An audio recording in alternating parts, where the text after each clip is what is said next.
Okay, this is just a quick video, take two really, because I just realised the first video on MOSFETs didn't come out, so you pick and choose which one you want.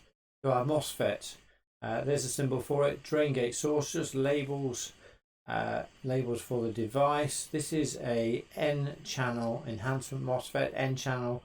I know that because of the arrow, so it's important that you put the arrow on there. It's a voltage controlled device, so we have a voltage applied on the gate, which then allows a current to flow through the device, drain to source. Okay, so nothing here, which is unlike a transistor. This is why it's not like a transistor. Voltage on the gate allows current to flow down through the device. Okay, voltage controlled device. We can see that by this formula here that the current ID, current in the drain, is equal to the transconductance mutual conductance. Two ways of describing it, which is the amount that the MOSFET conducts by. It's a manufacturer's stated number, so multiplied by the voltage, the difference between the voltage gate source. Lots of people just say gate. It's the difference between the voltage gate and source minus the threshold voltage, so the voltage that it takes to turn this device on, because it needs a minimum voltage to turn this on. The exam board have simplified this down, Educast have simplified this down, saying that the threshold volts for all of their MOSFETs are 3 volts. In reality, it varies from MOSFET to MOSFET.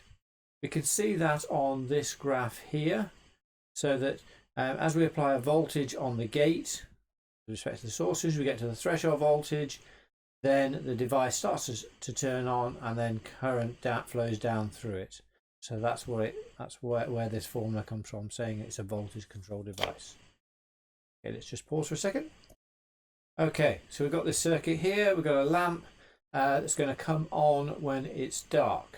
Okay, so we want to work out what what the voltage we need just here from our light sensor. So in designing our circuit, what voltage we need from our light sensor for the lamp to come on. So first of all.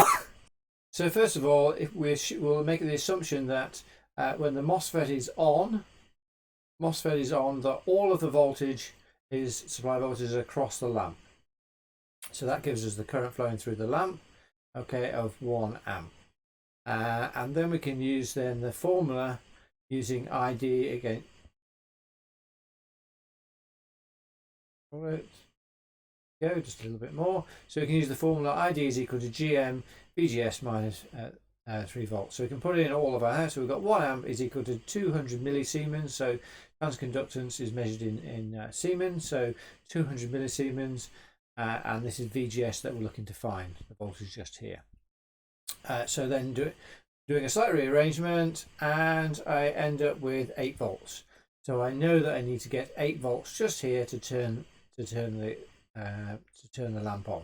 So then we can then design our light sensor accordingly, so when it's in the particular level of darkness, level of lumens, then our lamp will come on.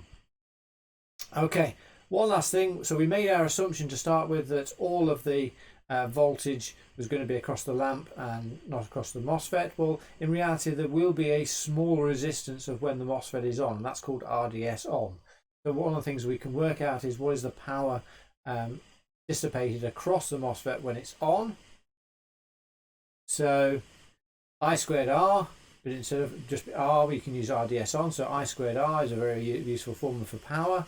So nice and simply, if we say that RDS on is 0.5 of an ohm, 0.5 of an ohm times by 1 squared equals 0.5 of a watt.